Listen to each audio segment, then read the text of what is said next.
उपमुख्यमंत्री एकनाथ शिंदे बोलतायत, आपण थेट जाऊया. अभिनंदन.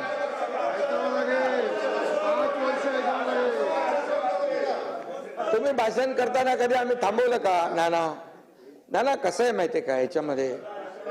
नाना बघा काय आहे, तुम्ही रोज आम्हाला म्हणजे मीडियावर सांगता, लोकांची दिशाभूल होते. तुम्ही करत नाही, तुम्ही करता असं मी नाही म्हणत, परंतु रोज तुमच्या महाविकास आघाडीकडून होतं की नाही.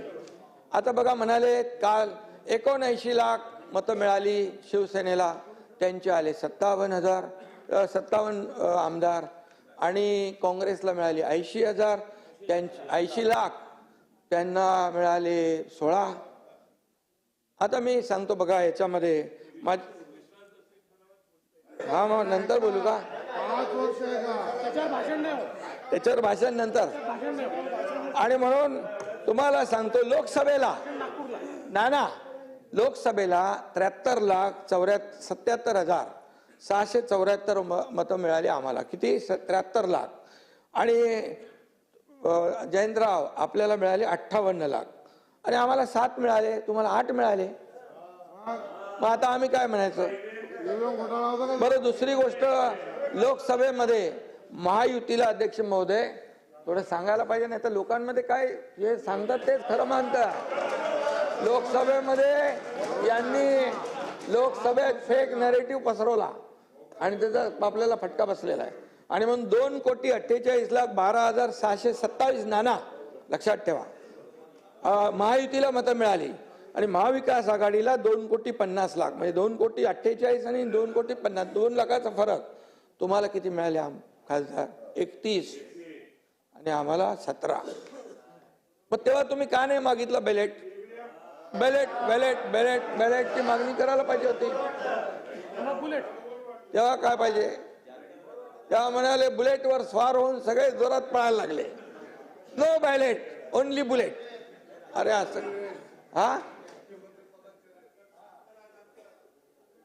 आणि नाना काय माहिती याच्यामध्ये, जेव्हा बघा किती राज्य तुम्ही जिंकली. तेलंगणा जिंकलं, कर्नाटक जिंकलं, झारखंड जिंकलं, तुम्ही लोकसभेमध्ये जागा जिंकल्या. हे कसं आहे, हरलो की ईव्हीएम वर आरोप करायचा. तर गेल्या 2.5 वर्षात तुम्ही आमच्यावर आरोप करत होता. एकनाथ शिंदे आणि आमची महायुती, देवेंद्र फडणवीस. आता तुम्ही त्या निर्जीव ईव्हीएम वर आरोप करता. आता दुसरं काय तुम्हाला मिळत नाही. आणि अध्यक्ष महोदय जेव्हा जिंकतात तेव्हा ज्यांचा म्हणजे त्यांना चांगला धडा नाही, जेव्हा त्यांचा विजय होतो त्यावेळेस ती यंत्रणा चांगली असते, लोकशाहीचा विजय असतो. मग तेव्हा लोकशाहीचा विजय म्हणतात. मग तिथे म्हणजे तिथे इलेक्शन कमिशन असेल, निवडणूक आयोग, अगदी सुप्रीम कोर्ट पण. काय परिस्थिती आहे? सुप्रीम कोर्टाचे जज मला वाटतं कधी काल परवा म्हणाले, तेव्हा तुम्ही हारता तेव्हा तुम्ही येता विरोध करायला, आरोप करायला, जिंकता तेव्हा काय येत नाही. त्यामुळे हे जे आहे नाना, हे कुठंतरी लोकशाहीमध्ये आपण लक्षात ठेवलं पाहिजे. आणि आम्हाला म्हणाले काँग्रेसच्या जागा आल्या. आता काँग्रेसने 105 जागा लढवल्या अध्यक्ष महोदय, आम्ही 80 लढवल्या. आता मतं तर त्यांना जास्ती मिळणार, पण एका मतदारसंघामध्ये जितेंद्र आव्हाड तुम्हाला 1 लाखाच्या जास्ती मताधिक्य मिळालं ना. बरं, 96,000. आता मला 1.25 लाखाचं मताधिक्य मिळालं. प्रताप सरनाईकांना पण लाखाच्या वरती मिळालं. आता बघा, ह्या प्रत्येक विधानसभेच्या मतदारसंघामध्ये वेगवेगळं मार्जिन आहे. कोण 1,000 मतांनी निवडून येतो, कोण 1 लाखांनी येतो निवडून. तुम्ही याचं कसं 208 येतो, 208 येतो, 208.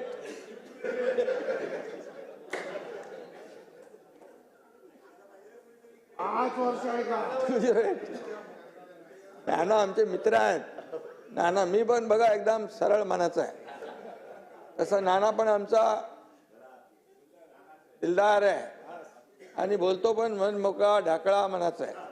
आणि त्यामुळे जे आहे ते खरं आहे ते मी बोलतो. मी खोटं कधी बोलत नाही.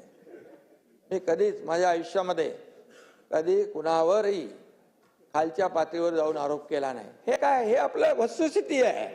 ही लोकांमध्ये गेली पाहिजे, जनतेमध्ये गेली पाहिजे, की तुम्ही जे काय सांगता की याचा आता कुठं तिकडे मार्कडवाडीला तुमची सगळी गेलेली आहे.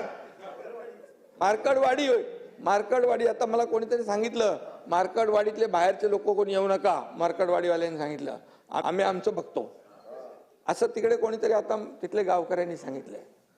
तर मार्कडवाडीत जाऊ नका, आता उगाच तिकडे ते कार्यक्रम होईल. आणि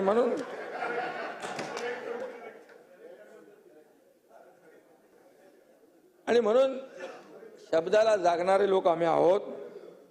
आता अध्यक्ष महोदय, राजकीय पक्षांच्या सोबत आपल्याला अनेक लोकांच्या सोबत काम करायचा अनुभव आहे.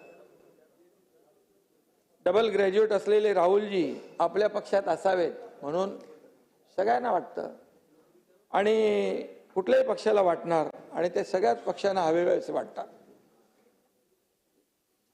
पण आता पक्षीय राजकारण मागे टाकून न्यायसनावर आपण पोचलेला आहात. ही मानाची खुर्ची आहे आणि तुमच्या विद्वत्तेमुळे आणि निस्पृह वागण्यामुळे मला तेव्हा केस चालली होती तेव्हा टेन्शन यायचं. ते बोले काय होणार, पण आपण मेरिटमध्येच होतो. लोकशाहीमध्ये बहुमताला महत्व असतं. मी नेहमी सांगायचो मेरिटवर निकाल लागेल आणि आम्हाला त्याचं भय नाही. आणि म्हणून लोकशाहीमध्ये मेरिटवर आपण निकाल दिला. सुप्रीम कोर्टाने आपल्यावर जबाबदारी दिल्यानंतर आणि आपण खऱ्या अर्थाने तो निकाल दिला. मगाशी मी म्हटलो त्याच्याबद्दल. तो निकाल जनतेच्या मनातला निकाल होता आणि जनतेच्या दरबारात आम्ही गेलो. तिकडे देखील आम्हाला न्याय मिळाला. आता काही लोक म्हणतात काय दिशा आहे का, हेतू आहे का. आता जनतेने दशा दुर्दशा केल्यानंतर आता दिशा पाहून काय फायदा. जनतेने दशा दुर्दशा केली, आता दिशा पाहून काय फायदा. ही वेळ तुम्हाला नाही ना, तुम्हाला नाही. जे काही तुमच्यातले मित्र पक्ष आहेत, आता मला वाटतं काही लोकांनी बहिष्कार टाकलेला दिसतो इकडे. हे कोण नाही दिसत ना इकडे. आणि खरं म्हणजे अध्यक्ष पदाचा एक गरिमा आहे. एक अध्यक्षपद हे सार्व म्हणजे सगळ्यात आपल्या या सभागृहाला एक आदर्श असं हे अध्यक्षपद आहे. आणि अशा वेळेस हा ठीक आहे, जनतेने तर सगळ्यांनीच या आपल्या आजच्या नियुक्तीचं स्वागत केलं पाहिजे आणि खऱ्या अर्थाने लोकभावनेची कदर केली पाहिजे. आणि म्हणून लोकभावनेची दिशा लोकांना वेळेत कळली असती, वारं कळलं असतं तर त्यांची ही दशा झाली नसती, असंही मी या ठिकाणी सांगू इच्छितो. गेल्या आपल्याला देखील राजकीय वारसा लाभलाय, त्याला अधिक आपण संपन्न केलं. त्यांच्या अनुभवाचा आणि मार्गदर्शनाचा देखील सरकारला लाभ झालेला आहे. या राज्याला मोठा फायदा आता होईल. 2.5 वर्ष नक्कीच आपल्या कामकाजाचं कौतुक करावं तेवढं थोडं आहे. आणि म्हणून आपण सत्ताधारी आणि विरोधी पक्ष दोघांनाही समान न्याय व तत्वाने वागणूक दिली, त्याबद्दल देखील आपल्याला मी मनापासून अभिनंदन करतो आपलं. नाना यापुढे देखील आपल्याला देखील समान न्याय समान वागणूक आमचे अध्यक्ष महोदय देतील असा विश्वास बाळगा आपण. खरं म्हणजे महाराष्ट्र हे न्यायाचं राज्य आहे, शिवछत्रपतींची भूमी आहे. ही रामशास्त्री प्रभूंनी यांची कर्मभूमी आणि जन्मभूमी आहे. ही छत्रपती शाहू महात्मा ज्योतिबा फुले यांची भूमी आहे. परमपूज्य महामानव डॉक्टर बाबासाहेब आंबेडकरांची भूमी आहे. आणि म्हणून बाबासाहेबांनी दिलेल्या संविधानाचं प्राणपणाने रक्षण करणं ही आपल्या सर्वांची जबाबदारी आहे. आणि म्हणून ही याच्यामध्ये कुठलाही विसर पडता कामा नये, कधीच पडणार नाही. कारण मी आपल्याला आठवण करून देतो, संविधान संविधान म्हणून बोलणारे संविधान बचाव, संविधान बदलणार म्हणणारे आणि लोकांमध्ये भ्रम पसरवणारे, संविधान तर कधी बदलूच शकत नाही. हे बाबासाहेबांचं संविधान आहे. बाबासाहेबांच्या संविधानामुळे आज देशाचा कारभार चालतोय, राज्याचा कारभार चालतोय. आज बाबासाहेबांच्या संविधानामुळे एक सर्वसामान्य कुटुंबातला व्यक्ती देशाचे प्रधानमंत्री होतात, सर्वसामान्य व्यक्ती इथे मुख्यमंत्री उपमुख्यमंत्री होतात. हे बाबासाहेबांच्या संविधानामुळे आहे, त्यांच्या घटनेमुळे आहे.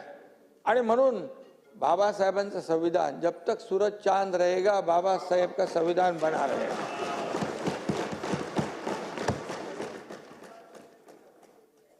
आणि म्हणून खरं म्हणजे बाबासाहेबांचं संविधान आठवण कोणी केली, कोणी ठेवली? 50-60 वर्षात कधी ठेवली आठवण?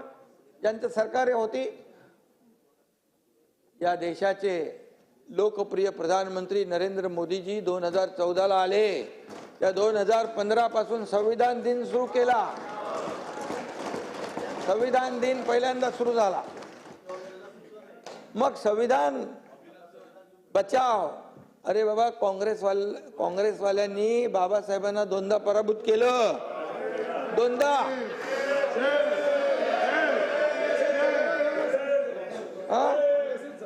आणि बाबासाहेबांनी सांगितलं काँग्रेसचे जळकं घर आहे, लांब राहा. आता तुम्ही विचार करा बाबासाहेबांचं म्हणण्याचं. आणि म्हणून मी एवढंच सांगतो, आता आपण तालुका निहाय, किरण जिजूजी त्या दिवशी भेटले होते मला, ते म्हणाले जिल्हा निहाय, तालुका निहाय संविधान मंदिर आपण बांधतोय, बाबासाहेबांचा सन्मान करतोय. आणि बाबासाहेबांनी ज्या दलित, शोषित, पीडित, जे अन्यायग्रस्त आहेत त्यांना समाजाच्या मुख्य प्रवाहामध्ये आणण्याचं काम केलं. आणि म्हणून हे राज्य बाबासाहेबांच्या संविधानावर चालणारं राज्य आहे. आणि म्हणून आपण आता हे लोकसभेत ते चाललंय, पण विधानसभेत आपण प्रयत्न केला. ते काय कुठले ते लाल कलरचे संविधान आणलं होतं, त्याच्या आतमध्ये कोरी पानं होती. ते आता मी त्याच्यामध्ये जात नाही मी. आणि त्यामुळे खरं म्हणजे आपण जी मोठी मोठी नावं मी घेतली, त्या सगळ्या आभाळाएवढ्या व्यक्तिमत्वाच्या तस्वीरी इकडे आहेत. आणि त्या पुतळ्यांना, तस्वीरींना आपण हार घालतो आणि उठता बसता त्यांचं नाव घेतो आपण. आणि खरं म्हणजे त्यांची खरी पूजा या सभागृहातच होते. आणि या पूजेचे मुख्य पुरोहित म्हणून नार्वेकरजींचं कार्य तुम्हाला पुढे न्यायचं आहे, पौरोहित्य करत. आणि म्हणून त्यामुळे त्यांची आपण आपल्या 288 जणांची तुमच्या सकट आमची सगळ्यांची जबाबदारी आहे. आणि या अध्यक्ष स्थानाला विशेष एक महत्त्व आहे. हे कायदे मंडळ आहे. इथे आपण वेगवेगळे कायदे तयार करतो. छोट्यातला छोटा प्रश्न व मोठ्यातली मोठी अडचण सोडवण्याची क्षमता देखील या सभागृहामध्ये आहे. विरोधी पक्षाला माझं एकच आव्हान आहे, विनंती आहे, जनभावना ओळखून केवळ विरोधाला विरोध करण्याची वृत्ती सोडून द्या. आता तरी जनतेची भावना काय लक्षात घ्या. आणि आज जनतेनेच आज कौल दिलेला आहे. आणि म्हणून जनभावनेची कदर करा. आरोपापेक्षा आपण सरकारच्या चांगल्या कामांमध्ये सहकार्य करा. जिथं सरकार काही चुकत असेल, जरी तुम्ही कमी असाल तरी सुद्धा आम्ही तुमची नोंद नक्की घेऊ. आणि जिथे सरकार लोकभावनेच्या बाबतीत, जनतेच्या विकासाच्या बाबतीमध्ये कुठेही त्रुटी राहील तर नक्की आपण आपल्याला विचारू शकता, आपल्या सूचना करू शकता. एवढ्या मोठ्या भावनेने आम्ही काम करणार आहोत. आणि म्हणून महाराष्ट्राला विकासाच्या नव्या आपल्याला महामार्गावर नेण्यासाठी आपण सगळे मिळून या ठिकाणी सज्ज होऊया. अध्यक्ष महोदय, विधानसभेत अनेक ज्येष्ठ सदस्यांसह अनेक लोक निवडून आलेले आहेत. नवीनही तरुण आपले आमदार निवडून आलेत. काही जुने आहेत, कोणी चौकार मारलाय, कोणी षटकार मारलाय आणि कोणी आणखी त्याच्यापेक्षा जास्त निवडून आलेले आहेत. 7 वेळा निवडून आले. आणि कालिदास किती वेळा आले? 9 वेळा. हा, म्हणून तुम्ही आता आज स्पीकर म्हणून होते.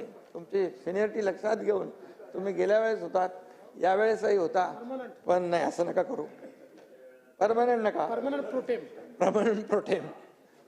आणि म्हणून मी आपल्याला अध्यक्ष महोदय, आपल्या मार्गदर्शनाखाली या सर्व तरुणांना खूप काही शिकता येईल आणि म्हणून आपल्याला मी मनापासून पुन्हा एकदा शुभेच्छा देतो.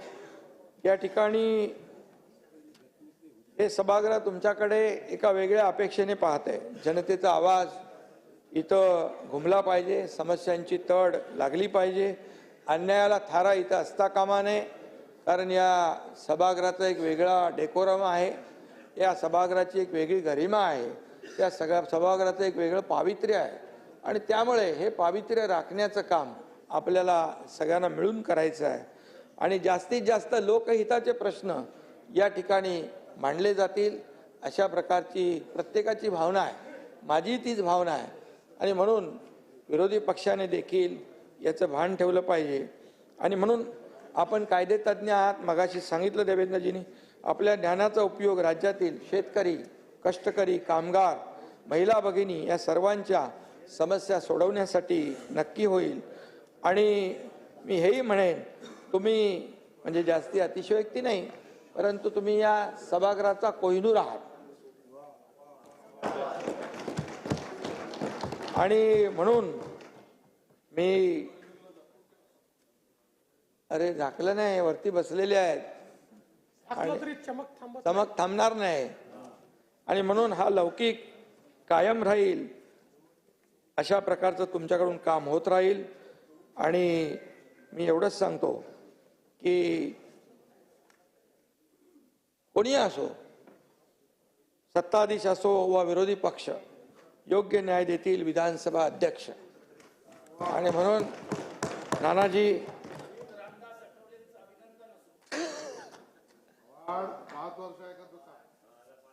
तुमचं पण ऐकू, आम्ही तुमचं पण ऐकू, पण तुम्हाला ऐकण्याची सवय ठेवा.